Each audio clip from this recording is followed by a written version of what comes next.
All right, YouTube, I'm back. So let me get to this story about how I end up buying a car from Drivetime, and I am going to review Drivetime. Drivetime probably don't have great reviews, but let me just reassert that I did not get my financing at Drivetime. I took my butt to the credit union. It wasn't even my bank. I called my banks first. I got two banks, and both of them was talking crazy. I walk up into the credit union, of which I've never done any business with prior, and they straight up offer me an amazing interest rate, 3% on an auto loan. Of course, I went up in there with good credit, and of course, I went up in there with confidence. But I'm like, why is it my own banks didn't offer me nothing but a bunch of yeah. But I go up in a credit union who ain't never done business with, and they go, oh yeah, we can offer you that. You know, I asked for $12,000 in particular, and they was like, okay, yeah, we can definitely do that. And I'm like, dang, I'm like, credit union for the win. Like, seriously, go to a credit union. All right, now most reviews on Drivetime, if they're negative reviews, it's probably because you got your financing done at Drivetime. And I don't doubt for a second that you got taken to the cleaners, because it happened to me before back in the day. If you do that right now, I know Drivetime going to take you, because Drivetime is hood. You know, Drivetime is hood. Like, number one, where do you find a Drivetime? Go into a big city, say, yo, where the hood at? Drive down the highway to the hood, and that's where you will find Drivetime. All right? So that's where it's at. All right, so I get up in so she showed me the three cars. Ain't like the Kia Sorento. I get up in the terrain, and I go, you know, I like this car. It's big. It got the size, but it smell like piss, though. Like, whoever y'all got this car from pissed in it, like, multiple times. So I got to get on up out of here, because, you know, y'all need to take that back, you know.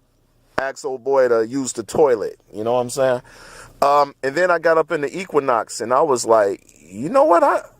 I kind of like this, you know. Now, an Equinox is a popular vehicle.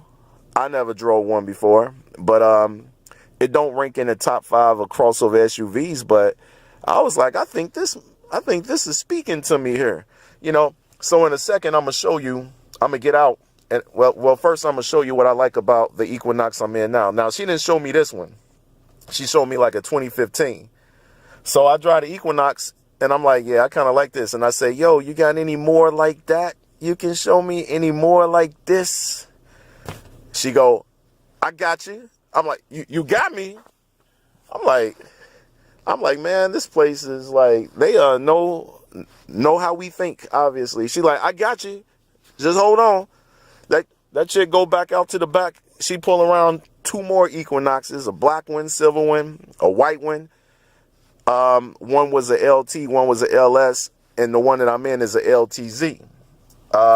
So what I like in particular is that this one is the highest trim, 2016.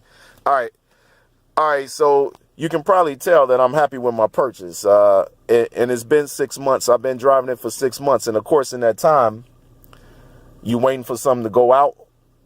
It ain't happened, y'all. It ain't happened. This car rolling good. All right, so how much was it? I got it for $14,000. So that's right in my budget. So you might be saying, well, what was wrong with it? Because these cars go for like $28,000, $29,000. So I'm going to show you what was wrong with it. You see that right there? High mileage. So I think this thing had 92,000 miles, something like that. And I'll tell you why I bought it anyway. Now, back in the day, of course, you buy a 100,000 mile car and you might not buy it, you know, because you might say, hey, that car about to die. But newer vehicles ain't quite like that. You know, newer vehicles, it's a different story. But I'll get into that later. So before I get out, let me show you what I do like about this car. All right, I'll start with the steering wheel since I'm here. I like the collision alert. I like the cruise control. I like the lane departure. And that kind of shows up right here. If I get too close to a car, all this will light up and I get little beep, beep, beeps and all that, which kind of feels kind of high tech. I like the Fact that I can check tire pressure. It shows me my remaining oil life. Okay. I like that it showed me my speed digital and with the analog odometer.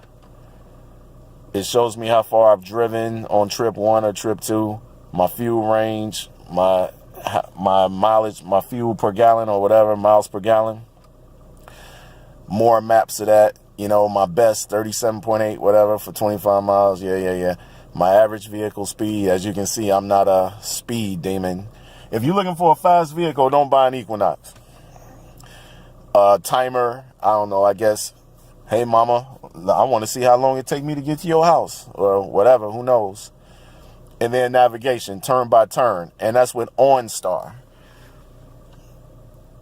All right, I also like the heated seats, like that right there. That's highest level, middle, low. I normally keep that on low on cold days. Then you can do the same thing with the passenger seat, rear defrost. I like that. I like the heated seats. I like having an infotainment center. Of course, I put that in reverse, and of course I have my camera, which I like. What I hate about this is that this does not have navigation built in. If it had navigation built in, then this big button right here wouldn't be a phone. It would say NAV. Okay? So having this big screen without navigation is whack. If I want to use navigation, I have to use my cell phone, which I'm using to record this video, by the way. In addition, this does not have Android Auto or Apple CarPlay, as they call it. If this was a 2019 or a 2018, then it would have it. But the 2016 Equinox does not have the Apple whatever and the Android thing I just mentioned. I like the space. You see, I'm a big boy, big legs. I like the fact that this seat sits up high, and I like the big view out the window. I like that the mirror is auto shading or whatever they call it. I like the fact that the rear hatch is programmable. I can go all the way up max, or I can set the rear hatch at 3/4, which is what I keep it at, because that way it doesn't scrape the top of my garage. That's awesome. Of course, if I press that button, it'll open, and also on the remote. I love this right here too. Can you see it? That right there is programmable garage door openers. I hit that button, my garage door open it. That means I don't have to carry that big old garage door opener on my whatever you call this, my blinder, no more. I just program it right here into the car, tight. These right here are just lights, no biggie here, you know. So, and then of course OnStar, we're here, you know. If I want navigation turn by turn, I'm trying to get the light, you got to call OnStar, which sucks. I like the fact that the rear view mirror here, or the side mirror, has auto defrost. And you see that little car in the corner? When somebody's in my blind spot, that lights up. I think that's cool too. So this trim level definitely feels perky. You know, you have a speaker right here for your Bluetooth phone calls. I set up the Bluetooth, and I can just talk. That speaker catches everything, so I can make my phone calls, no hands. All right, let me get on out the car. I love the leather seats, okay? The red trim. I love how all your controls are right here. You can set that, you know, you get a spot that you like, you can set it 1, 2, the lumbar, blah, blah, blah, blah, blah. I love all the chrome. Let me get back in because it's cold outside. I love all the chrome finishing. You know, you can see all the chrome on the doors, chrome. Look at how big this is. You know, don't look at my change. You know, I need them quarters for Aldi's, you know what I'm saying? That is deep as hell. I got stuff in there. Like, you know, I got some down there too, but my hand could keep going. That's how deep it is. You know, you see how far my arm can reach in there? You got hella space. In the back, all kind of space back there too. You know, so I can't complain about this ride at all. The only issue I've had with this car is this. My tire pressure was low in the tire, and I got a little red light, little orange light say, yo, put some air in them tires. That's it. But that's what the car's supposed to do. You know what I'm saying? All right. What else I like? I like the 18-inch tires. I like the chrome on the windows. Okay? Here's some damage that I noticed that I didn't see before. You see that right there? Like, what would do that? Like a rock or something fell on it, put a little dent right there. But that's really the only exterior damage on the car. I like the grill. It's kind of classy. Boom, that side, right there. Look good.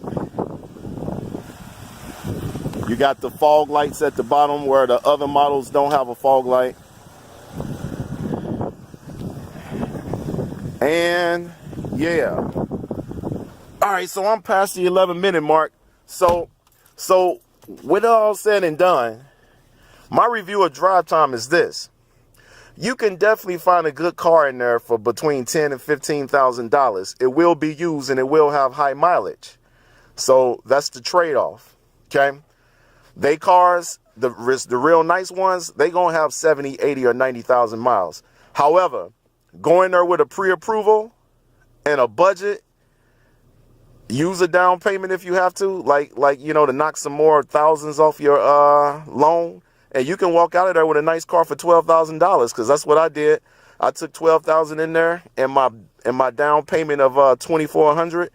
And I roll out of here with this, and I've been rolling in this car now for 6 months. No problems, real comfortable ride. Kids obviously like it.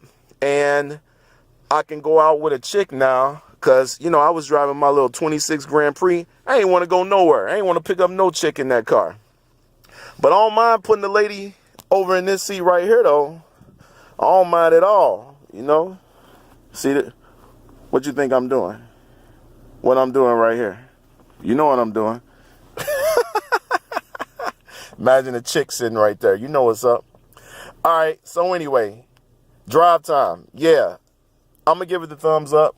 Just go in there with the right stuff. Don't go in there asking them for money. Go in there with your own money, and you'll walk out of there with a nice car, $14,000. All right, y'all. Peace. And thanks for watching this long video. I don't do it too often, but any little view I get, I love it. Peace.